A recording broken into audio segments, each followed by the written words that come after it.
नमस्कार। आज हम एक ऐसे ग्रंथ की दुनिया में उतरने वाले हैं जो सिर्फ एक किताब नहीं है बल्कि मुक्ति का एक पूरा महाकाव्य है। जी हाँ, हम बात कर रहे हैं श्रीमद् भागवतम की। तो चलिए इस चर्चा की शुरुआत एक बहुत ही गहरे सवाल से करते हैं। जरा सोच कर देखिए, अगर किसी को ये पता चले कि उसके पास जीने के लिए सिर्फ और सिर्फ 7 दिन बचे हैं, तो वो क्या चाहेगा? परम सत्य के रूप में वो क्या खोजना चाहेगा? और जानते हैं, ठीक यही दुविधा थी एक बहुत महान राजा की, राजा परीक्षित की। उन्हें एक श्राप मिला था कि ठीक 7 दिन बाद उनकी मृत्यु निश्चित है। सोचिए जरा, एक सम्राट जिसके पास सब कुछ था, धन दौलत राजपाट, अब उसके पास समय के सिवा कुछ भी नहीं बचा था। तो बस इसी दुविधा से इस महान ग्रंथ की पूरी कहानी शुरू होती है। एक राजा का अंतिम सवाल, और शायद सबसे जरूरी सवाल। तो सवाल ये उठता है कि उस मुश्किल घड़ी में राजा परीक्षित ने आखिर किया क्या? देखिए, उन्होंने अपना राजपाट, अपना सब कुछ छोड़ दिया। वो गंगा के किनारे पहुंचे और वहां बैठे महान ऋषि शुकदेव से सिर्फ एक सवाल पूछा। उन्होंने पूछा, हे मुनिवर, जो इंसान मृत्यु के दरवाजे पर खड़ा हो, उसका सबसे बड़ा कर्तव्य क्या है? उसे किसका स्मरण करना चाहिए, किसे सुनना चाहिए, किसका ध्यान करना चाहिए, ताकि उसे परम गति मिले? और राजा के इसी एक सवाल का जवाब है पूरा का पूरा श्रीमद् भागवतम, जिसे पता है क्या कहा गया है? ज्ञान का सबसे पका हुआ, सबसे मीठा फल। यहां एक बहुत दिलचस्प बात कही गई है, सर्ववेदे इतिहासानाम सारम सारम समुद्रतम। इसका मतलब है कि ये ग्रंथ सभी वेदों और इतिहासों के सार का भी सार है। मतलब ये सिर्फ कहानियों का संग्रह नहीं है, बल्कि पूरे वैदिक ज्ञान का निचोड़ है, उसका मक्खन है। श्रीमद् भागवतम, इसका मतलब ही है भगवान की सुंदर कथा। और वो जो पके हुए फल वाली बात है ना, वो बहुत कमाल की है। सोचिए कि सारा वैदिक ज्ञान एक बहुत बड़ा पेड़ है, और श्रीमद् भागवतम उस पेड़ का वो फल है जो पूरी तरह से पक चुका है। इतना मीठा, इतना रसीला कि कोई भी उसे चख सकता है, चाहे कोई बहुत बड़ा ज्ञानी हो या एक साधारण इंसान। हर कोई इसके दिव्य रस का आनंद ले सकता है। तो फिर ऋषि शुकदेव ने राजा को जवाब में क्या सुनाया होगा? उन्होंने कहानियों का एक पूरा समंदर ही खोलकर रख दिया, और ये कहानियां शुरू होती हैं ब्रह्मांड के बनने से।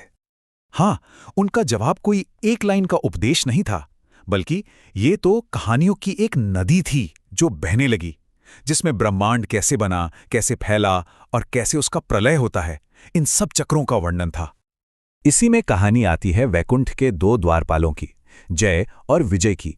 उनसे एक छोटी सी भूल हो जाती है, वो ऋषियों का अपमान कर बैठते हैं और उन्हें श्राप मिलता है कि पृथ्वी पर राक्षस बनकर जन्म लेना होगा।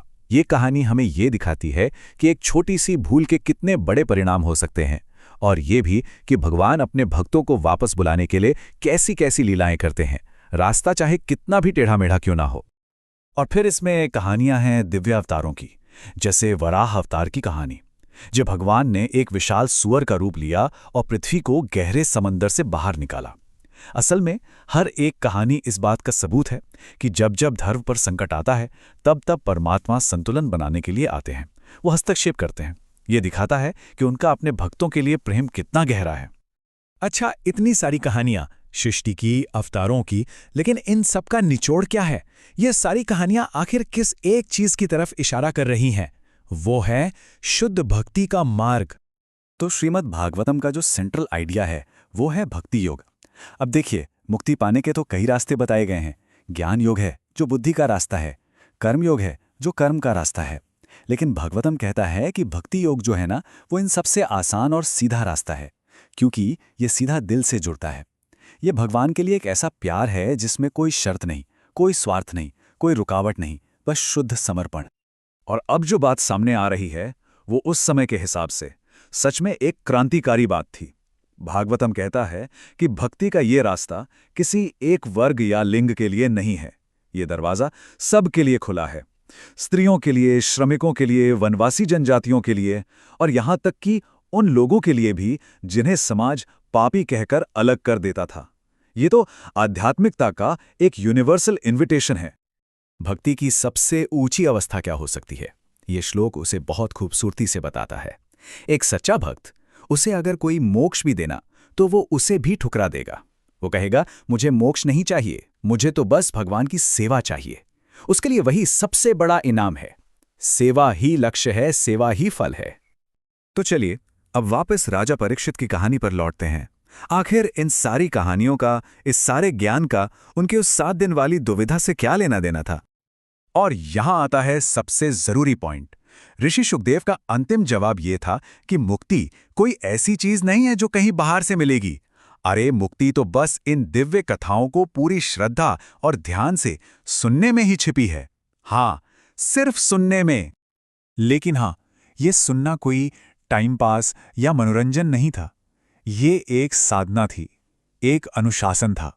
इसके लिए कुछ कड़े नियम भी थे, जैसे ब्रह्मचर्य का पालन करना, जमीन पर सोना, जब तक दिन की कथा पूरी ना हो तब तक कुछ नहीं खाना। मतलब तन और मन से पूरी तरह खुद को इस प्रक्रिया में झोंक देना था। और इसका नतीजा क्या निकला? नतीजा ये हुआ कि जैसे जैसे राजा परीक्षित इन कहानियों के समंदर में गोते लगाते गए, उनका मौत का डर धीरे धीरे पूरी तरह से खत्म हो गया। 7वें दिन के आखिर में वो एक डरे हुए राजा नहीं थे, वो एक मुक्त आत्मा थे, परम शांति में। तो श्रीमद् भागवतम हमें इसी एक गहरे सवाल के साथ छोड़ जाता है। क्या सच में एक कहानी में, शब्दों में, आवाज में इतनी ताकत हो सकती है कि वो इंसान के सबसे बड़े डर यानी मौत के डर को ही मिटा दे? क्या एक कथा किसी की नियति बदल सकती है? ये ग्रंथ पूरे विश्वास के साथ दावा करता है कि हाँ, ऐसा हो सकता है।